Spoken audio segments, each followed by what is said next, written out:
Hey guys, thanks for stopping by again. Just another quick update on progress on the 61 Impala. I've got motor glued in place and got upper and lower rad hose plumbed. Heater hoses are plumbed to the firewall. What else have we got? Brake boosters in there with the master cylinder, and we've run our little brake vacuum line up to the brake booster. That's in place. Alternator's wired, of course, and we've run the wires up to the firewall, or excuse me, the rad support up to the regulator and through the front side of it. And once we get the body assembled on the chassis and interior, then we'll figure out where we're going to run these, where these wires are going to lay. Same with the battery wires on the other side. Batteries glued in place and batteries detailed up, and same story. We'll once we've got the body and chassis assembled, and one of our final things will be to wire that up. I'm not sure which way I'm going to plumb those starter wires up to the battery, but we'll figure that out when we get the body mounted. Same with the heater hoses. As I said, they're plumbed to the firewall, and I've kind of got them about the length that I want them.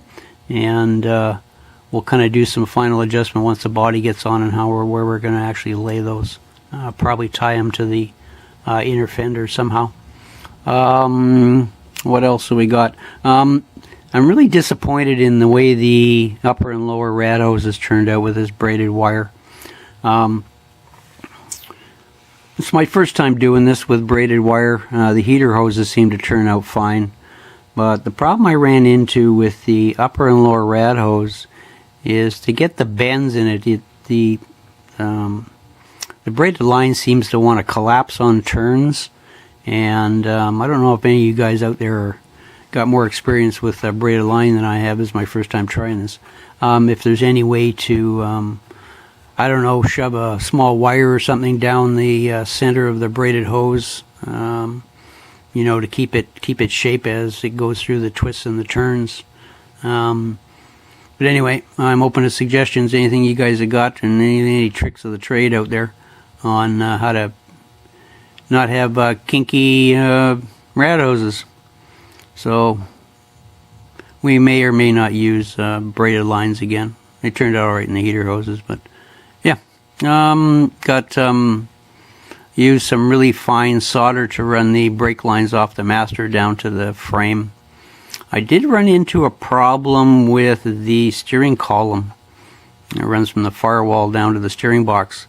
The only way I could get the steering box in there, and of course I didn't realize it because I'd glued the firewall in place, got the motor in place, and then ran the steering box down to the idler arm, down to the suspension, and found out when I went to put the rad cross member in place, it hit the steering box, and it was way off.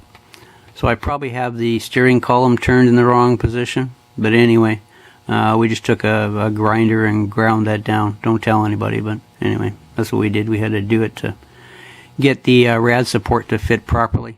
So that's glued in place. It's been sitting overnight. One thing I did have to do is the chrome heater box cover. I've taken off the firewall for now.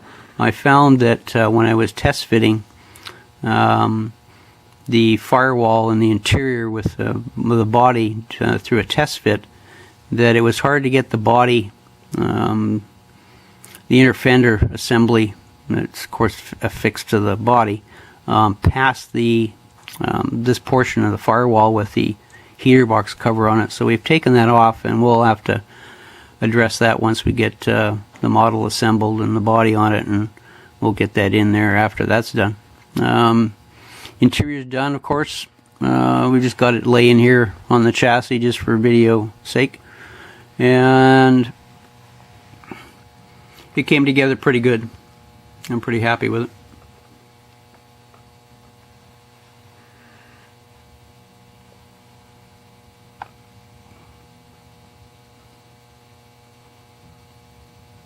Basically, we did Molotow and bare metal foil on the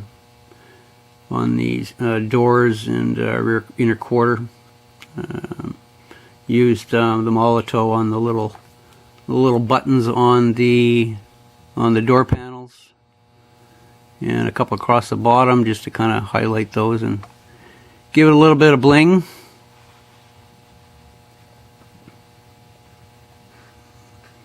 Next stage, of course, is body. Body is primed.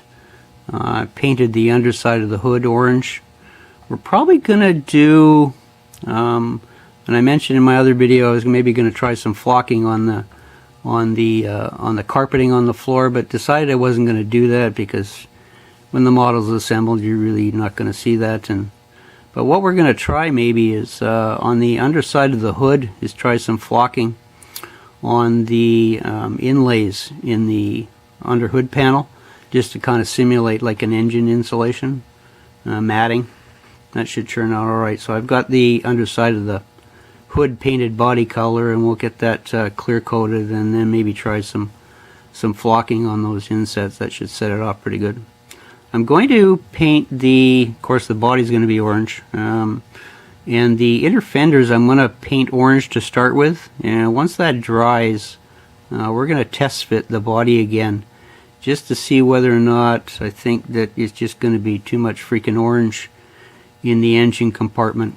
We may change that up after we do that and see what it looks like, and my gut feeling is probably we'll just go a gloss black on the inner fenders, and that should set the motor off nice, give it a nice kind of a picture frame with a radiator shroud and rad support and rad black. That might just box it in nice, and I think in the end it'll probably end up being black, but we'll see what it looks like after we get our body painted white. So as I said, the body's primed. Next stage is going to be to do the inlay in the door panels and the quarter panel on the outside in white. So that's our next step, to be mask that off and get that painted white, and then we can finish painting the rest of the stuff orange. Anyway, I thought I'd give you guys a quick update on where we are, and yeah, next stage is going to be body. So thanks for stopping by, and we'll talk to you soon. See ya.